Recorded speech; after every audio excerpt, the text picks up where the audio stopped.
itu.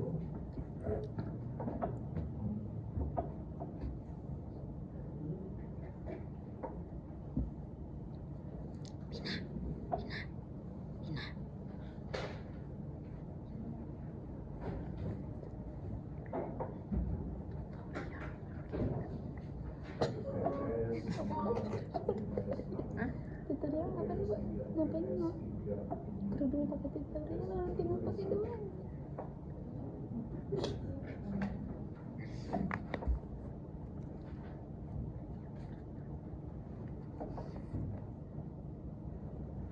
Kita bisa mengamati nanti perlu tidaknya pembuatan jurnal kembali itu bisa dari neraca saldo setelah penutupan dan bisa pula dari jurnal penyesuaian.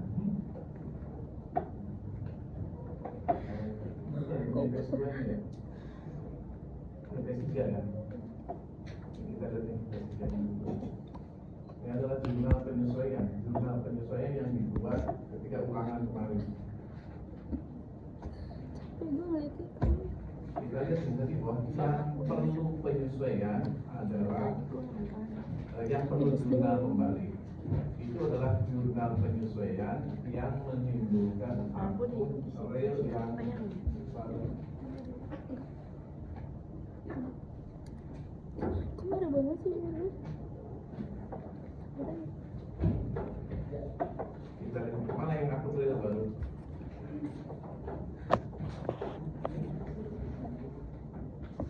Kemarin sudah mana yang merupakan akun real yang baru. Kita lihat yang pertama itu. Beban perlengkapan dan perlengkapan. Mana yang akun realnya? Perlengkapan lihat di neraca saldonya. Di neraca saldonya ada nggak perlengkapan? Maka jadi hari ini kita pelajaran ekonomi.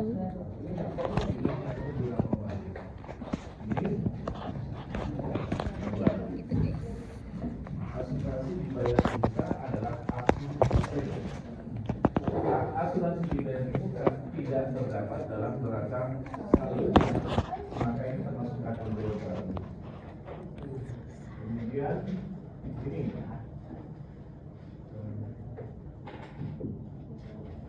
perlu jurnal kembali ini menemukan akun real baru ini enggak ya, karena akumulasi ini meskipun akun real tapi sudah ada di neraca saldo, maka ini bukan akun real baru.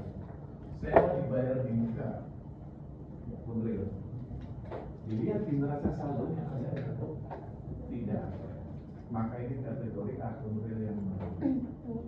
Iklan dibayar di muka akun real, tidak ada di neraca saldo, maka ini perlu jurnal kembali.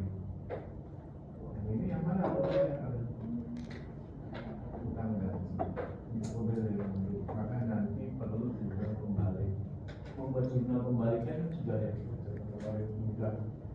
Kalau membuat jurnal yang mudah, yang penting itu memahami kalau kata bahasa pastikan tahu ini yang bisa didapat. Maka perlu jurnal kembali. Penggunaan jurnal kembali itu karena kita konsisten dalam memilih metode.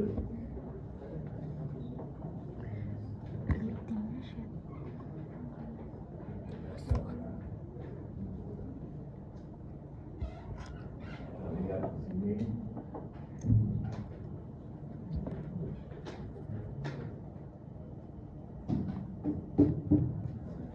Saya akan menyandingkan antara neraca saldo dan neraca saldo setelah penutupan.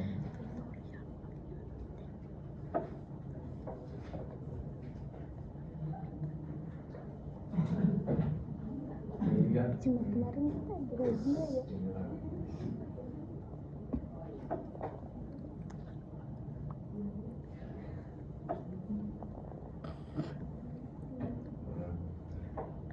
Ada neraca saldo yang ada di soal ulang depan ya, paling depan itu ada neraca saldo Kemudian Ini dulu kemarin kan. juga sudah membuat neraca saldo setelah penutupan.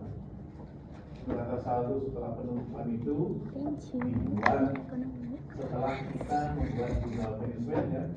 Jurnal penyesuaian, dibuatkan neraca saldo setelah penyesuaian, dibuatkan lagi kemudian jurnal penutup, baru neraca saldo setelah penutupan. Nah, akibat kita membuat jurnal penyesuaian, maka kita lihat di sini ada pergeseran metode yang terkait pencatatan beban dibayar di muka. Kita lihat di sini. Ketika mencatat sewa yang sifatnya untuk sekian tahun sekian bulan ke depan, pembayaran sewa yang masih memiliki manfaat ke depan, dalam neraca saldo kita menggunakan metode apa ini? Beban. Kalian itu beban semua. Ketika membayar sewa untuk sekian bulan ke depan yang masih memiliki manfaat, kita menggunakan metode beban. Ketika membayar beban asuransi yang memiliki manfaat sampai dengan setahun ke depannya, menggunakan akunnya beban asuransi. Ketika mencatat pembayaran iklan dibayar untuk 10 kali. Nah, di sini menggunakannya tidak sama beban. Artinya di sini perusahaan ini dengan melihat neraca saldonya itu menggunakan metode beban ketika mencatat pembayaran beban yang dibayar di muka. Begitu kemudian ada jurnal penyesuaian, ukurannya ya, neraca saldo, kemudian dibuatkan jurnal penyesuaian. Setelah bikin jurnal penyesuaian, dibikinkan neraca saldo setelah penyesuaian, dibikinkan jurnal penutup untuk menutup akun nominal. Di hasilnya ini kita bandingkan. Yang semula menggunakan metode beban sekarang berganti menjadi metode angka.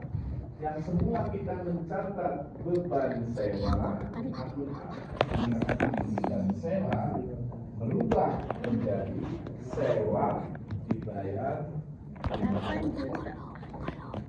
Maka ini berubah. Yang semula beban sewa menggunakan sewa dibayar.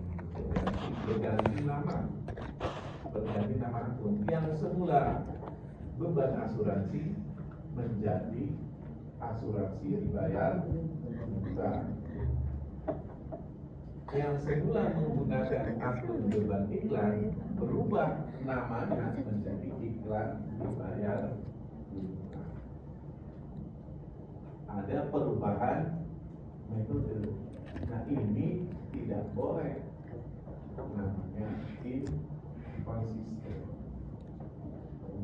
Alasan yang pertama ya, ada dua alasan pembuatan jurnal kembali, yaitu konsisten dalam metode. Saatnya jam ke-8 dimulai. Yang kedua, It's time to begin the 8th lesson. alasan pertama dari metode ya, alasan supaya konsisten dalam penggunaan metode. Nah, yang kedua, alasan konsisten dalam pola pencatatan beban dan pendapatan. Kita lihat sini. Yang ada itu di sini dalam neraca saldo beban gaji.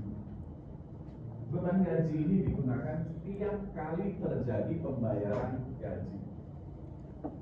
Meskipun tenaga pegawai itu sudah dipakai di bulan Januari, Februari, Maret sampai dengan Desember ya, sampai dengan November, belum dicatat. Pencatatan itu selalu ketika gaji dibayarkan.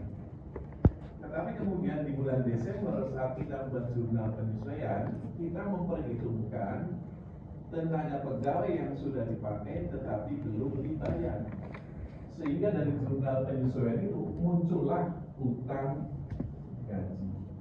Di sini nggak ada utang gaji, karena biasanya pola pencatatan beban itu kalau dibayar gaji itu baru dicatat sebagai beban gaji.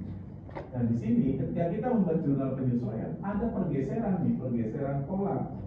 Ketika kita mencatat beban gaji meskipun belum dibayar, sehingga muncullah ini akun utang gaji. Nah ini pun harus dihilangkan dari jurnal penutup. Nah cara menghilangkannya ya sama seperti menutup. Membalik itu ya hakikatnya sama kan. Ketika membuat jurnal penutup kan membalik. Ketika saldo kemudian dipindahkan dari debit ke kredit sehingga angkanya sama debit kredit, ditutup hasilnya 0. Nah ini pun sama ya. Dibalik itu adalah hakikatnya untuk menghilangkan. Kita menghilangkan itu, dihilangkan semua.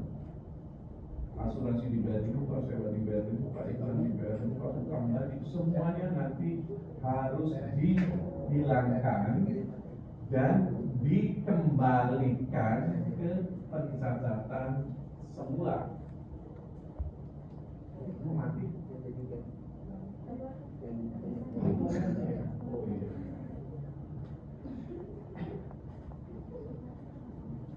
Sakit banget ini sama itu. Jadi ini pun ini harus dibuatkan jurnal kembali. Boleh dilihat Supaya dulu nanti nama-nama akun ini kembali seperti semula. Tidak ada lagi akun asuransi dibayar, tapi nanti menggunakan akunnya adalah beban asuransi. Mungkin nanti mereka lupa. Tidak boleh.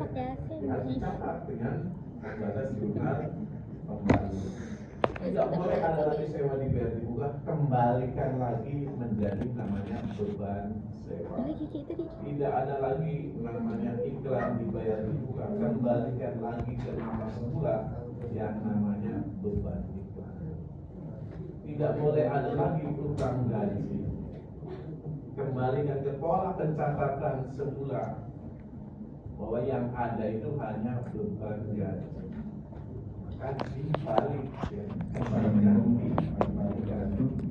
Maaf Bapak Ibu yang mengajar di sekolah tugas, temukan sebuah kacamata di kacamata dan kunci motor yang merasa kehilangan. ini dari tadi pagi guys, yang kehilangan belum ngambil juga guys. Terima kasih. Assalamualaikum warahmatullahi Ketika kita nanti membuat jurnal kembali, patokan tinggal membalik ya, patokannya menjadi jurnal penyesuaian. Sekarang Di jurnal penyesuaiannya tinggal posisinya dibalik. udah ada. Tanda ya, pertama asuransi dibayar. Kita balik. Yang semula asuransi dibayar di muka debit, beban asuransi kredit kita balik. Beban asuransi dibuat debit, asuransi dibuat sebelah kredit. Kemudian sewa dibayar di muka yang dalam jurnal penyesuaian ada di debit. Kemudian beban sewa kredit dibalik. Menjadi beban sewa debit, sewa dibayar di muka kredit. Beban iklan dibayar di muka yang semula debit dan beban iklan yang kredit kita posisi dibalik. Jadi beban iklan debit, iklan dibayar di muka kredit. Kemudian utang gaji yang semula di kredit pindahkan ke debit, beban gajinya sebelah kredit. Tukar posisi. Jadi membuat jurnal kembali. Kalau jurnal penyesuaiannya sudah ada, maka sudah membalik lapak tangan. Yang menjadi masalah nanti ketika dalam soal ininya belum ada. Kalau jurnal sudah ada, ya dibalik-balik. Sekarang kita membuat jurnal kembali nih. Nanti langkah yang terakhir membuatlah neraca saldo setelah pembalikan. Setelah kita membuat jurnal kembali ini, kita gabungkan nanti jurnal kembali ini dengan neraca saldo setelah penutupan. Nanti tidak boleh ada lagi nih, kita lihat di sini nih. Asuransi dibayar di muka, berapa nanti nilainya? Ini debit, ya, 200 debit, 200 kredit, hilang. Maka tidak boleh lagi nanti dalam neraca saldo setelah pembalikan, ya, yang terakhir itu tidak muncul lagi. Tetapi nanti yang muncul adalah kembali beban asuransi. Ini akan muncul lagi. Muncul lagi dalam neraca saldo setelah pembalikan. Kemudian sewa dibayar itu kan tidak ada lagi. Yang ada nanti mesti udah. Ini ya kan itu sama benar.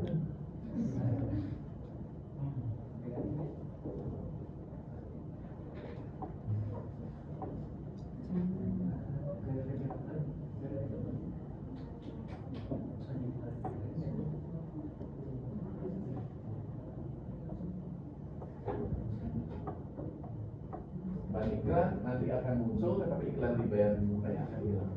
Kemudian nanti tidak ada akun utang gaji dalam neraca saldo pembalikan itu. Yang ada kembali nama akunnya adalah beban gaji, tapi posisinya ada di sebelah kredit. Posisinya ada di sebelah kredit 1.600.000. Ya, posisi nanti di sebelah kredit.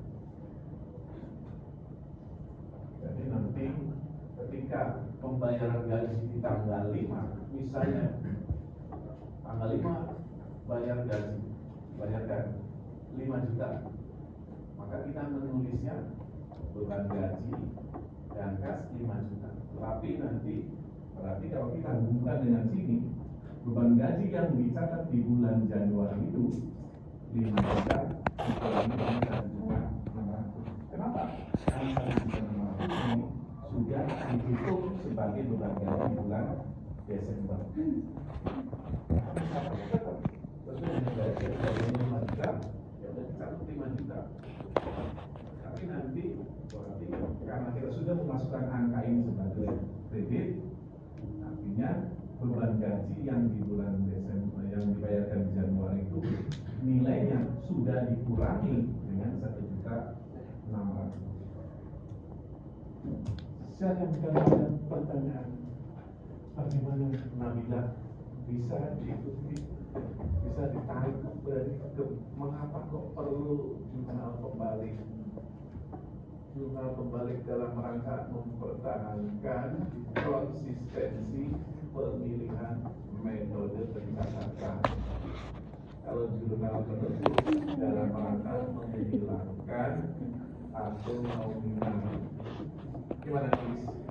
Bingung? Di sini silakan tulis ini, yang mana aja?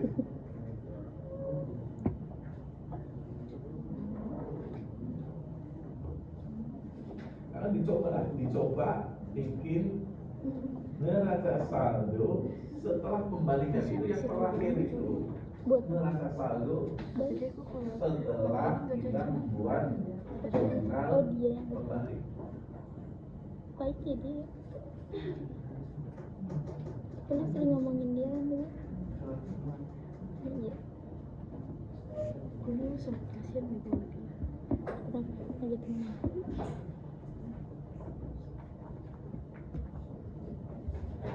Ada pertanyaan, saya tutup nih. Saya akan lanjut nanti dengan pembahasan soal yang mungkin soal IG ya.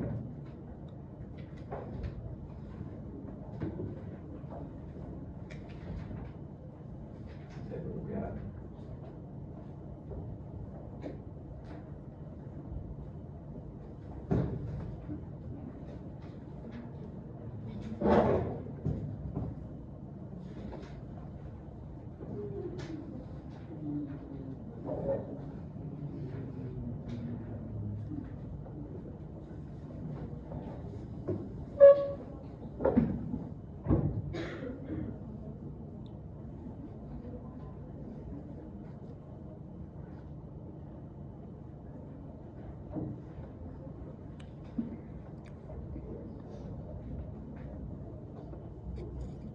Ini adik, ini kakak.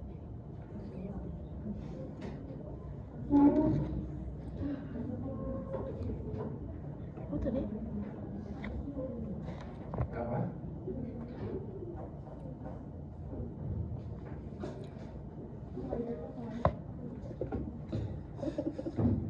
masih kepet banget ya. Nah, jadi saja yang perlu jurnal pembalik? Satu, piutang pendapatan. Dalam contoh soal di soal ulangan kemarin itu nggak ada piutang pendapatan. Ada Utang beban Dodi. di contoh soal kemarin ada, namanya utang gaji. Pendapatan diterima di muka, kebetulan juga dalam contoh soal nggak ada. Dan yang keempat, beban dibayar di muka yang dicatat sebagai beban. Tadinya dilihat di neraca saldonya, beban sewa, beban iklan, beban asuransi, itu beban-beban dibayar di muka yang dicatat sebagai beban. Itu nanti yang perlu jurnal pembalik. Tetapi kalau nanti kita mencatat beban dibayar di muka dengan metode harta, tidak perlu jurnal pembalik. Jurnal pembalik itu kalau nanti menimbulkan akun real. Kemarin udah ya contoh ini.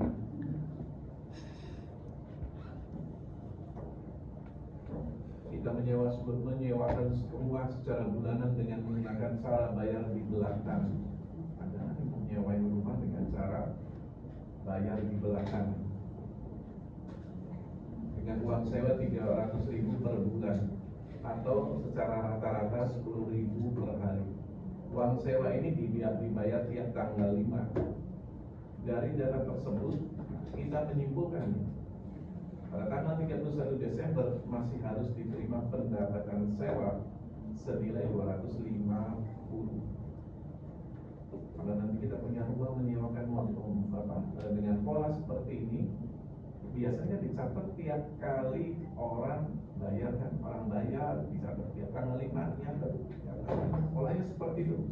Pola pencatatan pendapatannya tiap tanggal 5 bayaran dicatat. Tetapi ada sesuatu perlakuan yang berbeda untuk tanggal bulan Desember. Meskipun penyewa belum bayar, kita harus sudah memperhitungkan pendapatan yang sudah menjadi hak kita. Pendapatan yang sudah menjadi hak kita adalah 250.000. Dari mana 250.000? Angkanya dari mana 250.000 di situ? Ya, 250.000. Dari mana 250.000? Dari mana nih Pak? 300.000 per bulan. Sebulan rata-rata 30 hari. Berarti sehari 10.000. Bank ini akan dibayar tiap tanggal 5. Maka nanti di bulan Desember kita harus memperhitungkan pendapatan yang sudah menjadi hak kita meskipun orang belum bayar. Nilai pendapatan itu adalah 250 didapat dari 10.000 kali 25 hari.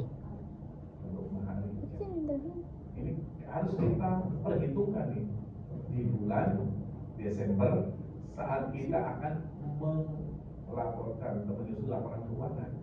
Kalau bulan-bulan lainnya bulan Desember dia biarin aja, nunggu orang bayar baru dicatat. Polanya seperti itu, nunggu orang bayar dicatat. Nah, ini pencatatannya nih. Kenapa menggunakan akun piutang di jurnal penyesuaiannya? Karena belum dibayar. Pasangannya dengan pendapatan sewa. Ini jurnal penyesuaian ini. Nah, jurnal penyesuaian yang model ini menimbulkan akun real yang baru, yaitu piutang sewa. Maka ini perlu jurnal pembalik. Kalau tidak dibalik, piutang sewa ini akan muncul di tahun depannya. Piutang sewa akan muncul di tahun depannya. Nah, setelah kita menyusun laporan keuangan, nanti dibikinkan jurnal penutup, ini nggak hilang kan? Piutang ini tidak hilang dengan pembuatan jurnal penutup. Karena jurnal penutup ini untuk menutup akun nominal. Maka kalimat piutang akan muncul nih di tahun depan. Nah, kalau nanti muncul ada kalimat piutang sewa di tahun depan, Artinya kita tidak konsisten dalam pola pencatatan. Karena di bulan-bulan lainnya tidak ada itu piutang sewa. Pola pencatatannya mencatat pendapatan sewa itu kalau kita menerima dari pelanggan, dari orang yang nyewa. Maka ini dibuatkanlah jurnal pembalik supaya nanti di tahun depan tidak ada akun piutang sewa. Maka dibalik, tinggal dibalik aja ya, membalik, tapi ya tinggal dibalik posisinya. Segampang katanya membalikkan telapak tangan. Yang bingung ini ya, benar gua bingung ya, kalau masker seperti ini. Ini yang pertama, ini semua ada di buku ya. Kemudian yang kedua,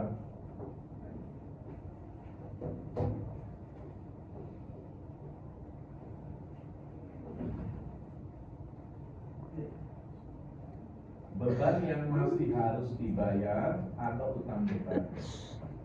Contoh, pada saat tutup buku 31 Desember 2019 masih ada gaji bulan Desember yang belum dibayar 4 juta karena pegawai yang bersangkutan sedang cuti. Ketika ada gaji pegawai yang belum dibayar di sini, maka ini harus diperhitungkan sebagai beban tahun 2019. Ditulislah di sini dalam jurnal penyesuaian beban gaji dan utang gaji. Kenapa pakai utang gaji? Kenapa tidak dengan kas? Pencatatan jurnal kalau dibayar ya 31 Desember belum dibayar. Pengurangannya beban gaji dan utang gaji. Inilah jurnal penyesuaian.